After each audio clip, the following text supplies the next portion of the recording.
so bankol mulu be mi alan ko be develop be ba sante be ba nyato nyaaje bi mol ba america nganyala bi e sonta do ko la ila banko fana seniata kono so nin tol fana na Gambia seniani na banko satara world map kono. Thank you very much for watching. Nteji interview close la for nice Gambia fongal tentu Lucky Child yeah fongal tentu yeah doku balla Gambia kono ma fo la men ko Gambia kono yes andum ila platform mo minata central ma ko no la salamena VDC la mena administration yeah pour que la mena kumo ka finti di banta ka semendia katu ibe do ko mina jan kajele yeah ntol dum fala ngarnya nyelale yeah so media mu fenete mi alon ko mbe jamano min to the community cannot go ititano media koma yeah definitely andum ntol ba fole ko mbe tentula mbe jayila ibe do ku jima minna katu momo ya moy Lucky Child moy kajel ko abodo la menne adu la men ko len sa yitani ko be ganya lelale la men ko contante la ko la bakele ani la media alnata jam pour que ni evento ni muda ka ko banye ba fala le ko ala baraka bake ko la men administration la VDC inal bulol be tala ñoo bulo ko dole min sa de ko fu sodo mbal kalam tende la fala se fuda kadu abe mu banku do ko abe mu sa de do ko le ala baraka bake ya inshallah fanan ma fo la men fanan ko ma ala la kirrati but ndela do ko fana mundi wala ka Gambia put on the map and Gambia put la dame on the map of the world lamen fana tatar la koma so inshallah I will be there with lamen and the flag of the Gambia, red white blue white green for the Gambia today and for Africa tomorrow. We strive to work and pray that all may live in big unity, freedom, peace each and every day. Let's justice guide and drive our actions towards our brotherhood. Thank you for watching. Stay focused with the eye of the Gambia. We're the best out of race. We lead in the Gambia and others follow. Thank you so much. Thank you. So something that we say should be free. But I have a president of the water jare with them because the Santa Yala, the food. But all the way in the Sumbalasa, Gary, Tobacco, Fini, Kubarico, CDC, the beautiful jare water, them way up. So the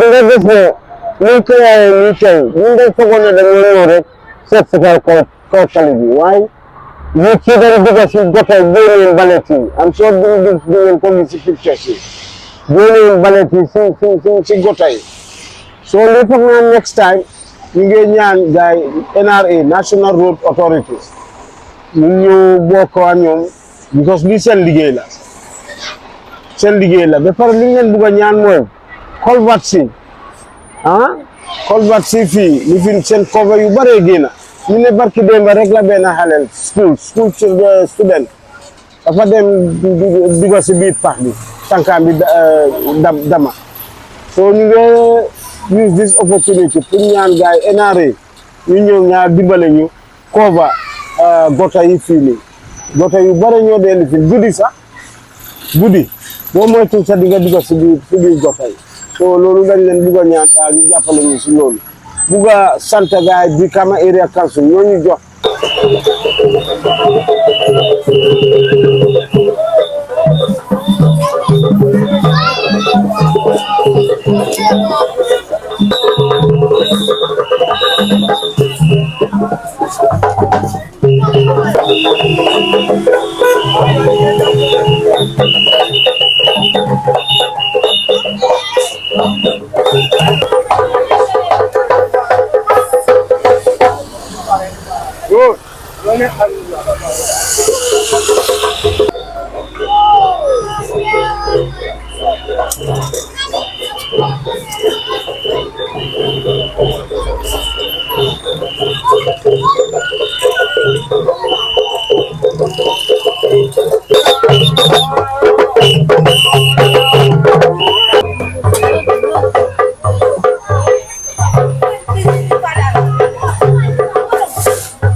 Ready? Greetings, voice from the Gambia, voice from Lamen. Right at the moment, simply the way it's all about cleaning our nation, cleaning the town of Lamen right now. So all the elders of Lamen and the youth of Lamen join hands together just to make sure that we clean Lamen from the beginning of Lamen to the end of Lamen. But we simply started from Banjulunding straight away to Abuko. So when calling Lamen, you have to say Lamen Banjulunding and Lamen Abuko.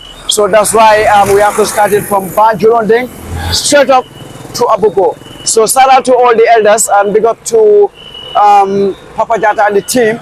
This is all about Lamen, you know what I mean? So I'm from Lamen, I'm a Lamenka. I simply join them since in the morning with my cameraman working, make sure that we clean our own town. So original are Gambians, every city and every town and every village, and we have to go back to Operation Clean the Nation, as our former president have been doing it. So it's not about politics. When you take a good look, there's no politician here, and there's no sponsor from no politician, and there's no one who sponsored this one. All Lamen brothers are out there in diaspora who make a joining hand together, and all Lamenkers just to see that this Operation Cessatile in Lamen town, heart of the Lamen, is possible. So it's all about Lucky and his town. So we go together and then we meet our people, Lamenkers. Even people are from Banjulunding, Abuko, and other people surrounded villages join Lamen just to make sure that we clean the Trans-Gambia highway. You know what I mean? So urging everyone, there will be a number on the screen in case if you want to make a joining hand because they used to cook and then make sure everyone eat in the morning before they go up. Say, happy. So right, we got to have our brother, and then he will tell us a little bit, music going on, cultural, music rhythm going on right at the moment. So far, we go straight up, we will meet our brother there. So this is really good.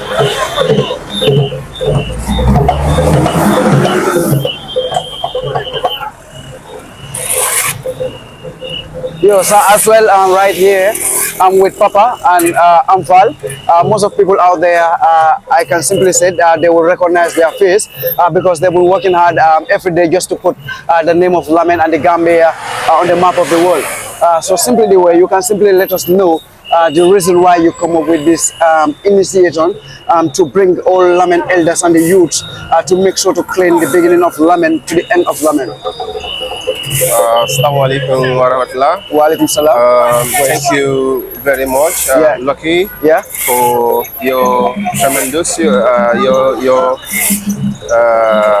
good job that you've been doing and rendering to the people of Lamen. We really appreciate it. This is an initiation taken by the youth of Lamen. Basically, it was a team that was found in the early 80s, 1980s. All right. Yes, and then our fathers came up with this idea. Hey, look, it's been ages since this team have stopped participating in social activities. Now, and then the sons and daughters of Silver Arrows are now grown-ups. So it will be ideal that we invite them, form this team again to revive it so that they can continue where they stopped. So it started with a Cessatile. This is the first activity that we've done for us to give support to the community to ensure that we clean the environment. We started it from the Lamen market. Now we are heading to Wayoto, where it should end. That's how things are as of now. That's it. So you can simply intro yourself, Amfal, right? And then we can move further. And then let us know why you're also participating in this Cessatile Swing Local Lamen. I would say greetings to all viewers and the people that participate in this exercise. We came here under the invitation of the VDC because as Papa has mentioned, this initiative is from the Silver Arrows family and their sons and daughters that are participating in this Cessatile that has been initiated by the fathers that have initiated the team in the 1980s. In 1980s. So our participation in cleansing exercises in our village, that is Lamen. Lamen. Our our association, which is the Environmental Concern Youth Association, has always been engaging into the environmental sanitation of our district and Lamen as a whole. We are functioning under the office of the chief of Busumbala district, and we are able to acquire materials from NEA to help us do every other settle that is initiated within the district and Lamen to make it successful. So for that being the case, we even had a call from the regional directorate of NEA from Brikama, which is Salman, asking our agency to provide the materials necessary for this setup, which is deemed, because for them they have already provided us the materials for us to be providing them to the others that are making the setup all over the district. So today being an initiative that is been led by Silver Arrows. Yes, and I am part of Silver Arrows Sons and Daughters because my father, Papa, because we are cousins. So has been the main initiator of Silver Arrows. I myself am here to represent my father because my father was there and his father was there. Which is so every one of us. It is our mandate. We are here to represent our fathers. Yes. And our town, Lamen. And our town, Lamen. Yes. So this is an initiative that is well commendable. And all hands are on deck. The BDC too is with us. All the elders of Lamen are here with us. The office of the Alcalo is here, and the office of the chief as well. That's right. Yes, I am here to represent him as well as on his capacity from the office of the chief and our association as the Environmental Concern Youth Association. Yes, Papa, it's really important for us to speak our national language, our official language, which is Mandingo, Jola, Fulo, which anyone that you can speak. So that the people in the Gambia can understand or they can get into what we are doing right. Yes, assalamu alaikum wa rahmatullah. Loki baraka bake kanana njang nimunye kontan quality because nimu kultimi yalo ko nyonta walon Lamen jang ni ajibe Lamen famata nyim ben sifa ko mandila ma fa na manke ko manto ba nyinno mu nyonta waleti ñing ka fo mu Silver Arrows dati Silver Arrows mu kapulte mi yalon ko ndol famal le Silver Arrows ñu landi ana ka fo ñu start le jandin tol be wulula ko alna ta gen tol wuluta fondol ke bayata fombe ñin tembe oto jang famal mu yalon ko wolbe balurin dolta balurin saintende almane mu ni ka faro kala tala le mu yalon ko wolta pe jang mu yalon ko balurin wol nata ya ja famin ko okay ñing dani mesila ngaji be mi Silver Arrows lolli molo mi yalon ko aya katal la menele wala kelefa jate den ko fama aya katal la menele ala nafulo ala fobe aya dedicate le ka dunde sports school sañ inata je ko ko okay sañ nga wuli nang nga mexo nga nyin londi fry kama kanya ndaka kama nyane boss ye kuran karam le commandi e a kuran karam ke bodo je sunkaro kono sunkar sukurol talata sañ nata na be set la sañ tande so wo setal ni mba wala kantende ka bondi Lamen marsedo kata ando ninde kala la bawol mbe lafne ka kuja malke Lamen kono jang ka bonda yiri tutola ka football ke ka bayol sementu ya kuja ma jama even the mentally affected persons mol mu me de malale pour ngaje ko ngake nyanta waldi Gambia kono jang no pen mbakela with a difference so ni mo ba jang mu yana ko Lamen di ko na ani mo ke Lamen di ko way Gambia no le mu yanga babanda afananda la ko ka da bula ni ka foko no comme ka because ni mo wul tan ka jele ko alka tioldi alka do morol tabi alka ko ka da sa mo ni ko do mo mi ka kelen ni mo la fa da bula je aba fa la mo ñu ñande ana sa fa la to la ñande comme atol le ci mo la ke ba ani tan lo muru tan ka ci mo ñu lo ko Young, you can reach us through the PDC, but Nfongola Alfal Bijan Hansan, Mr. Fode Chor, Atetijan Science Intending Abe, Tamatulale, Alubi, and Mojaman Muyal, all the Tamatulal. But the sign ending Solo Bijane, Mr. Ibrahim Solo Jeju, Atamu Miano Kabe Fejane, and have a VDC for Nankonole. Sai Momo Laka Pramala, telephone number for Namigele, telephone number Miano to say call Nole, at least ni la paka kafuna mol kan wala la paka dongo fenke ka demaro longo ila ka pour mol nga collaboration ke pour ka do ko ke wala ka fenke mi yanu ka banko le sambala nyaato ndol la bundal be yele rinde na bunda yelta mobile pour wo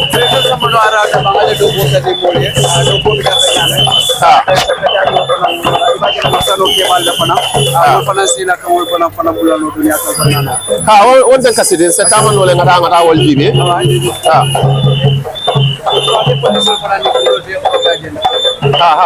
police bi yande police falenting ay adia na police safele andon alhamdulillah rabbil alamin police le mol request ni buñale wala tin escort di molla ñun lom police to mun yalla ko be ma koy kanjang ka traffic control mole police ya kata mole jam ba telefon ma alimbara Thank you.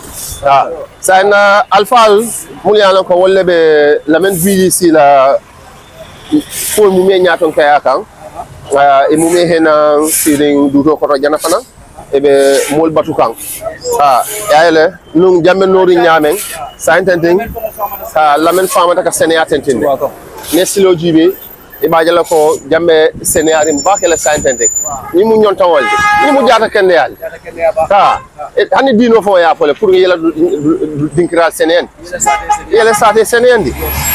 So it's good for us to always embark on such activities. Yeah, definitely. Nimu example o doroneti. Come next, me minkela wole be gena si ala nyindongot. Yes. Papa. I'm fal kay. Dafa ba trop tam ñu mëna la fa ci wolof bi. Pour tam ñu ñu dégg tam understand amna né dafa am ñu xamantene tam évolution ci nonu way Gambian lañ. Ñu dégg rek ci fan yëna fu lañ nekk alu tax ñu dugg ci lii tey wala men ñu ngi seetal seen dëkk. Dëgg la Lucky Child. Waaw. Comme nu la ko papa explainale si soose. Waaw. Ak si English. Waaw. ñun ñu ngi nuyu waa Gambia ak waa Lamin yëpp. Waa Lamin yëpp. di leen yëgal ne waa Silver Arrows. Waaw. mooy doomi Silver Arrows parce que Silver Arrows team la. Waaw team boo xam ne ñun suñ papa yi. ñoo ko sanca. so ñoom tey papa yi ñoo gis ne. seen doom yi ñu ngi fi tey te ñoom musoon nañoo liggéey. cameraman ñoom musoon nañoo liggéeyal dëkk bi. waaw. so si biir lii lañ daan duga pour def pour liggéeyal dëkk bi. pour setal dëkk bi. so tey ñoom suñ amee ay doom. ñu indi ñun tamit pour ñu boole ak ñoom. pour ñu mun a liggéey dëkk bi pour setal dëkk bi. loolu lu baax la pour ñun. so tey loolu moo ñu tax a jóg suñ papa yi ñi nga xam ne ñoo sancoon Silver Arrows tey ñun doom yi. jóg nañ jël ko seen loxo pour make sure ñoom fuñ ko yemale ñun ñu continuer ko foofu noonu moo ñu tax a jóg tey. so looloo tax tey ñu oo waa Lamin yëpp. both the youths and the women and the elders ñëpp a fi teewu tey pour make sure liggéey buñ fi bokka ñu mun koo def together so looloo ñu tax a jóg nekkul ne pour dafa nekkul ne loo xamante ne dafa em si setal tali bi dafa bokk ne comme dimbale ñu xamante ne duñ dee dox dimbale ñu feebar yi dem si school yi dem si daara yi dem si place ya waaw waxtaan na ak papa ko si bugg a bokkal waa Lamin koo xamante ne yaa ngi si biti te yëguloo ko ci tegee si vidéo bi bu ko si bokka nan nga si mun a bokkee Gambien yi naka la ñoo mun a contribuer awareness si lii dëgg la ñun jiital nañ si suñ njiit yi ñi nga xam ne mooy VDC bi waaw parce que si biir dëkka amul dara looy mun a def te boolewuloo si VDC so ñun suñ VDC ñoo nekk suñ kilifa ñoom ñooy kilifa dëkk bi so ki nga xam ne tamit bugga nga ñëw agsi si ñun nga bugg a def sa loxo si ñun wala nga bugg a ñëw jàppale wala nga bugg a ñëw pour nga bokka ak ñun ñu def lu ñoo def mun ngaa gis ak VDC bi suñ papa tamit mu ngi fii mi nga xam ne mooy oncle Solo Jaaju moom tamit mu ngi fii ak ñun si biir kabila bi fii nii ñu ngi liggéey ak moom Fodé Coor tamit ñoom ñu ngi diaspora waaw ak ñeneen ñi nga xam ne ñoom papa ñoom tamit si lifin bi lañ bokka si organisation committee bi lañ bokka so da ngaa gis ne ñun Lamin lañ nekka te bii nekkul ne Lamin Sancaba rek soo bàyyee xel Silver Arrows mu ngi am ay participators ñi nga xam ne ñu ngi Lamin yëpp biir Lamin yëpp lañ nekka so bii lifini liggéeyi Lamin la te Lamin yëpp a si bokka ñu ngi oo Lamin ak képp koo xam ne bugga nga setal sa réew waaw ñun ñëpp ñu bokk nekk benn ñu def liggéey waaw amoon na fi dañ ko daan fee def every Saturday amoon nañ fi benn président boo xam ne mooy Yaya Jammeh moom daf ko impose suñ kaw mooy ne every Saturday every last Saturday of the month dañoo def setal dëkk bi yëpp so loolu was very effective so anyway ñun ñu ngi ñaax nit ñi rek di leen wax konkaas jarul ñu jël lenge pour ñu toppañu waaye fu mu ne nii ñun ñoo ko bokka te suñ réew la so alañ ko jëlal suñ boppa ñu jarul daal nit wax ñu lu ñoo def so waaye dëkk bu nekk su jëlee Saturday as a day comme VDC ñoom it tamit seen dëkk yi ñoom ñëpp ñu génn Saturday bi ñu bokk ko mu nekk parce que li nga xam ne la ñun la moo jàppale waaw lu baax la association bi nag dafa taxaw bu baax dafa mel ni association boo xam ne ñëpp ñu fi taxaw suñ toppa yaa fa nekkoon alhamdulilah ñun tam ñu ngi ni taw tey taxaw fi yàlla ñun tam suñ doom yi taxaw seetal dëkk bi ten mooy aga si kilifa yi fële waaw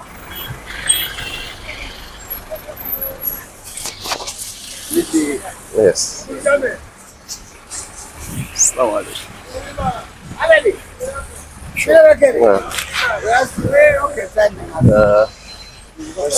Assalamualaikum. Minun lan VDC la nyatong konti. Yes. Saya Secretary General fele. Yena Chairman Falan Soto Jang. Treasurer, right? Yes, he is the treasurer, and he is also a member of the VDC. Mr. Demafala Sotojana is also part of the VDC. So, me silo blale kuru itol ntonga diam. Yes, that. Right now, it is globally going around the world. Mko for mumong adulting also. Content and you go Katuna moy do famal fanal di association of muno adult alhamdulillah dingol bay mamam kam ala adult fanal mabe ligit alma sari jama ayo mak and then asafna funo mole dello ni nato no nyaade paketa do lamen dingol ni for alfalu ni dingol be fu naka sa de senen yo abaraka bake li lu en kontaan bakele yes cause koya fo nyame ndingol le bota nanje okay ndingol le funtita inatan kay ko ilafta sate seneyande lal e to wala Silver Arrows Silver Arrows mo club le tunu la menjang you know so inata VDC approach ya fonye ko ilafta settle lekela on the 16th of May min kata beat. Okay. And do VDC na doku wala ndola doku wala dinu wal koy be wala kelani. Na inata ya fonye bana nata nga arrangements ke ngambulo fay kan arrangements ke komputata bila. Wala pour ka sate senende kabo St. Peters ko waye. It's a very arduous task. Doku balom.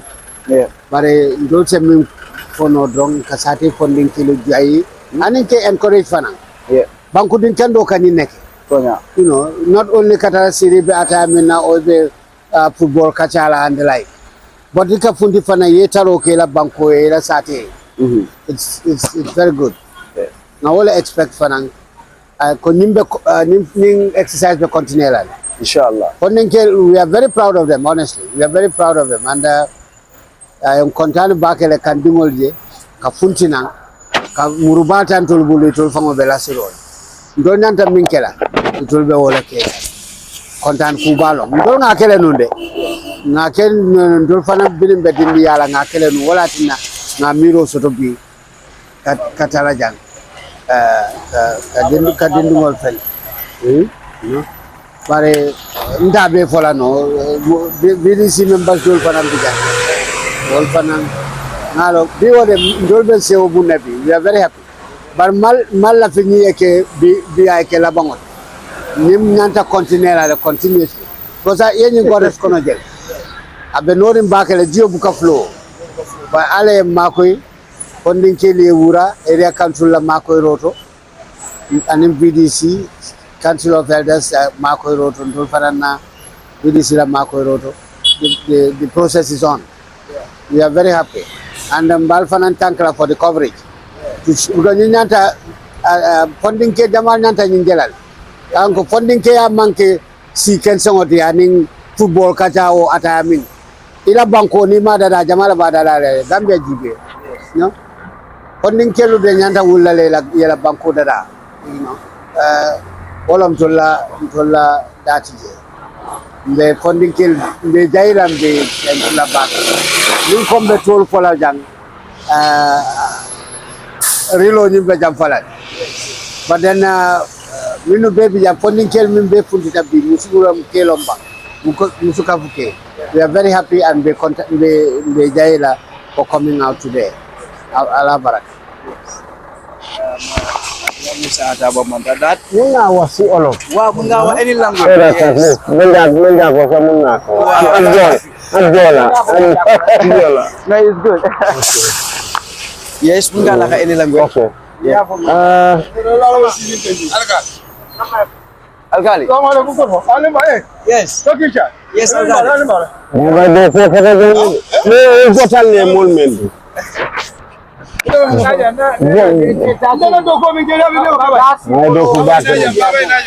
Yes.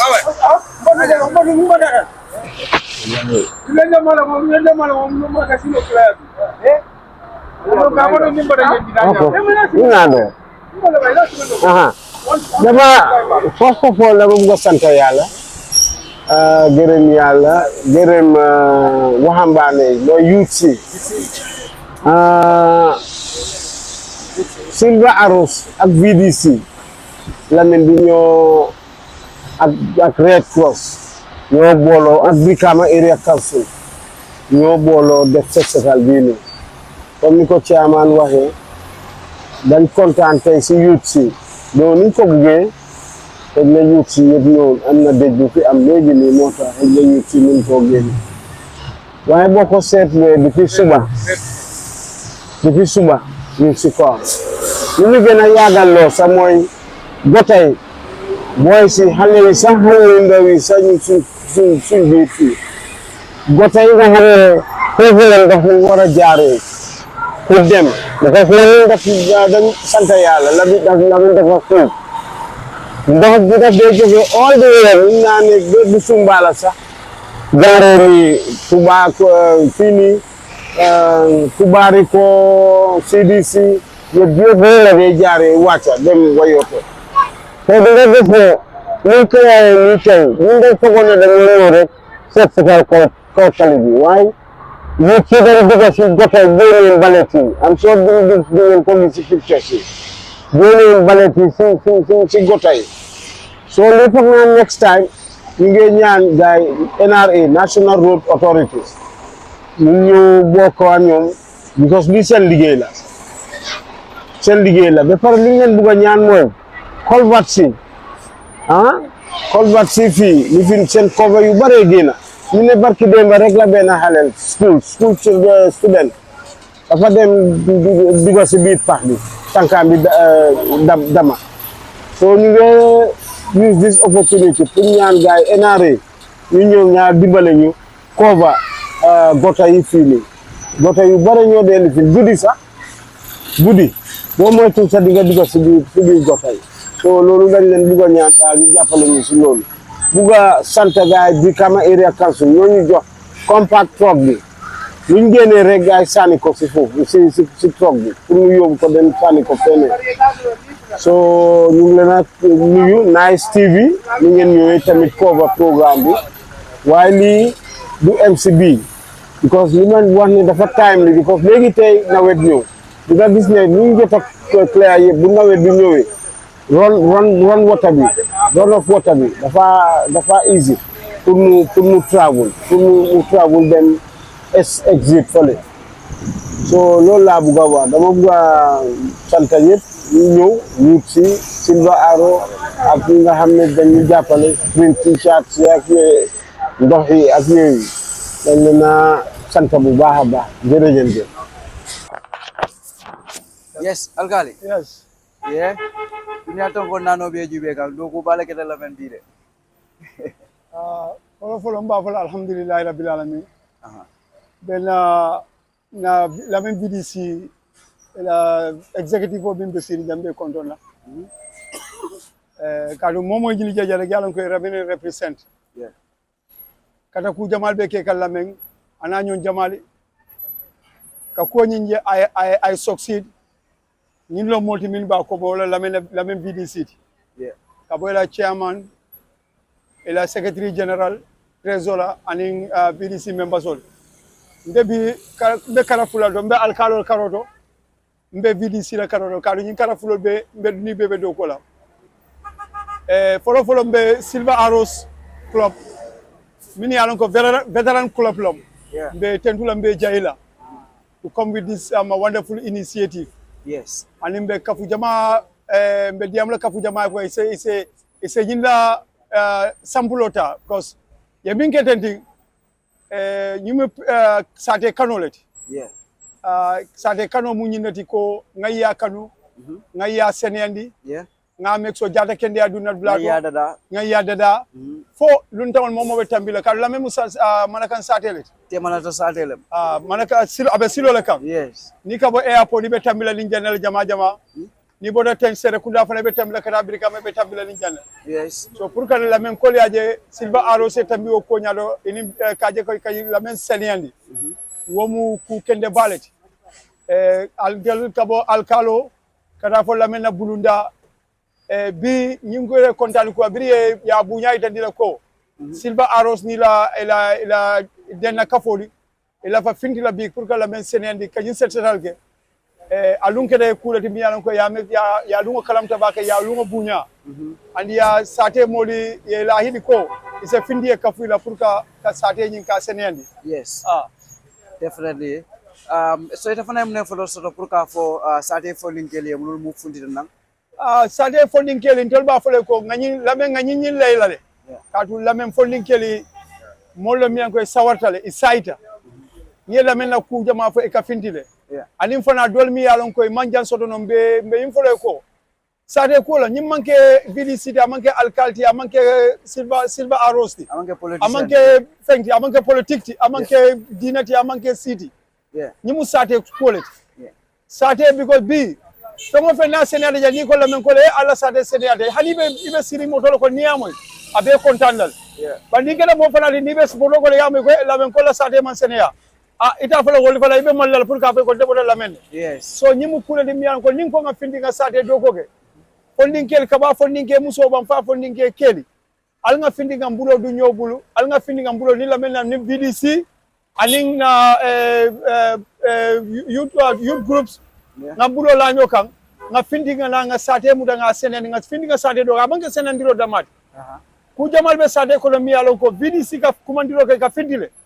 batumando bato nka la fila funding ke binjela je mbika funding ke bejeje so kambe diamla funding ke le mbayta ni la ko dinga kumandiro ke sate do ko la al nga findina kadum bi intel mi be funding ke so me tolo be ke alfati anu funding ke du man ko do bi e ma ke funding ke odo ditale ke bale ko ba ke la ko le alal kasa sake fenti mi an ko iman dalala iman le ka ke nyadi sila nyama bani ka tuna ke balla tumando bato woka ko so nendi bulle fada asake kuti mi atakele ku kutati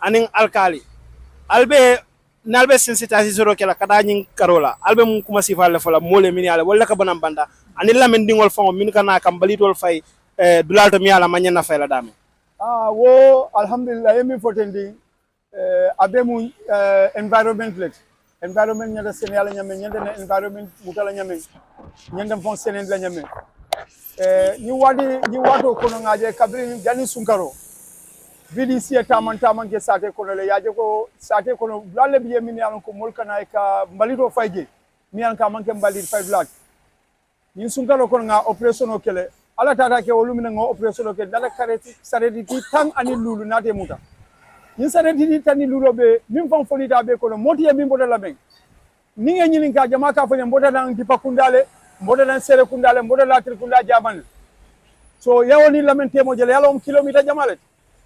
But the question is, why Yelamen choose? Why nobody in the can afford Lamen? Why? That's the question, me uncle. That's a multi-million-dollar question.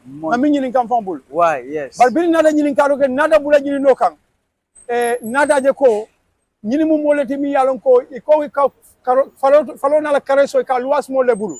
So ni tolta de ko tole ajele ko e mole ka fay ko alta wulo kono e tole airport o bala je tole je bari aje ko mol man da sirinje itade ka commence kam balitol bonje bari VDC na da wuli kan na campagne ke nga mo bi nga mo talni lulo mu nga do sama police nga environment officer ge invite ya itani ko woli bankolo luwa min fo e bole tamande kan nada ko de anode operation ke wolum fana nada kare si woro wula muta wo fana VDC e muta VDC fana ye muta sate ndol fana sate fana luwa min fo nga mexo ko luwa le ka ko soma ata fula nyala ko den hani me fo nyawo ko nada nga doke ko den nga kare si tiyo muta ko den wo fana nga karoso muta nga karoso la ni jane tiri lulu ani sate fana e buso la kan kadu nyimu fene dimi yalon ko lamente sonna lamen mol ma lamen ni nolo bandi mol ka bona bande kana no na ka fene sate ko wo mu fene dimi yalon ko lamen ko te sonna andu be dendararo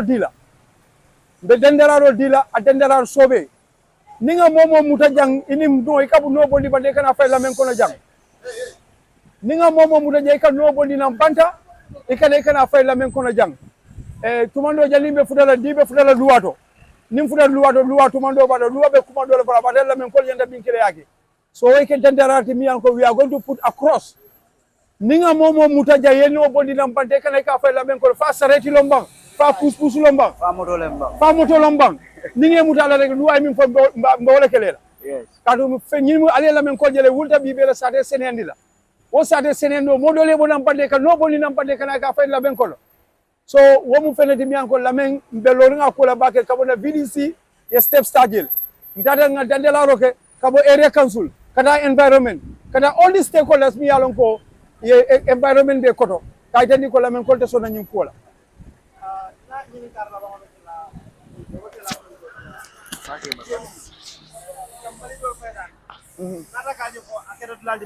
ajam fata sabata mollale maybe walati na saret faylal kanane ka nyamol ni nol fayje fo nyimankale consent ka fo maybe nga molandi je mi alon on a monthly basis mba salary dilala wala mbe fen dilala pra fa ngomuna fa e bajel ay sate tanka ay dula nyin tanka pour ka no nyin accumulate VDC kada ku jama ka ko tole e modol tale mi alon ko be certain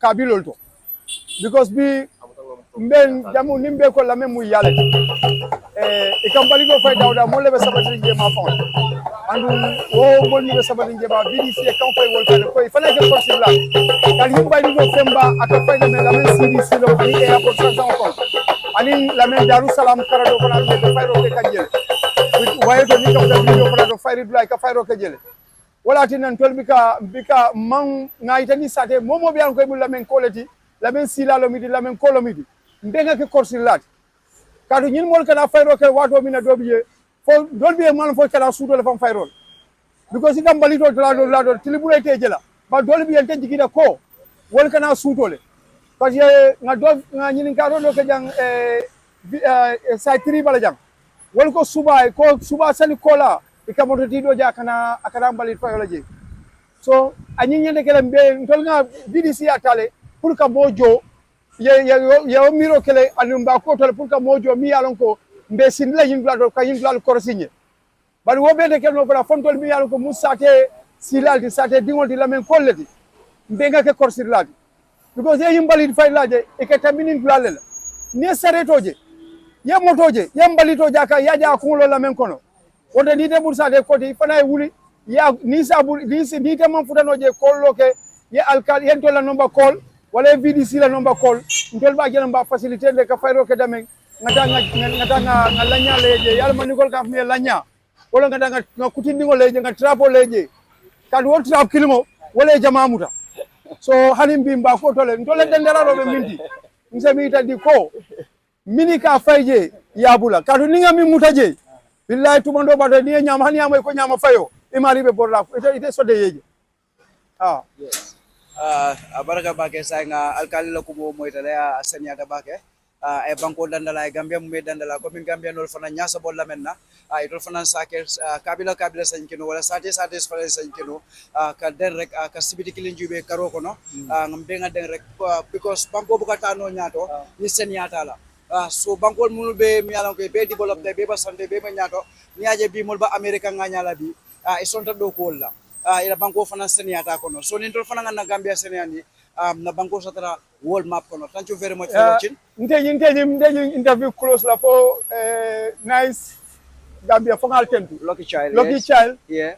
fongal tentu Yeah, kati thank be doku balla Gambia kono ma fo lamen ko Gambia kono Yes. andung ila platform mo minata central ma ko do la salamena VDC lamena administration Yeah. pour que lamena kumo ka fintindi banta Ka sementi ya. katu ibe do ko mina jang kajele Yeah. ntol dum fala ngar nga nyelale Yeah. so media mu fenete mi yalon ko mbe jamano min to tendi community cannot go ititano media koma. Yeah, definitely. Anu ntol ba fole ko mbe tentula mbe jayila ibe do ku jima minna katu momo ya moy Lucky Child moy kajel ko aboda lamenne adu lamen ko ling sa itani ko be ganya lelale lamen ko contante la ko la bakele ani la media al nata jam pour que ni evento ni muta ka ko banye ba fula le ko ala baraka bake ko lamen na administration la VDC inal bulol be tala ñoo bulo ko dole ni sa de ko ku sodo mbal kalam tande la fana se futa kadu abe mu banku do ko abe mu sante do ko le ala baraka bake ya inshallah fanan ma fo lamen fanan koma ala la kirlati but ndela do ko fana mundi wala ka Gambia put on the map and Gambia put la dame on the map of the world lamen fanan tatar la koma. So inshallah I will be there with lamen and the flag of the Gambia, red, white, blue, white, green for the Gambia today and for Africa tomorrow. We strive to work and pray that all men live in big unity, freedom, peace each and every day. Let's justice guide and drive our actions towards our brotherhood. Thank you for watching. Stay focused with the eye of the Gambia. We're the best. Out of rest, we lead in the Gambia and others follow.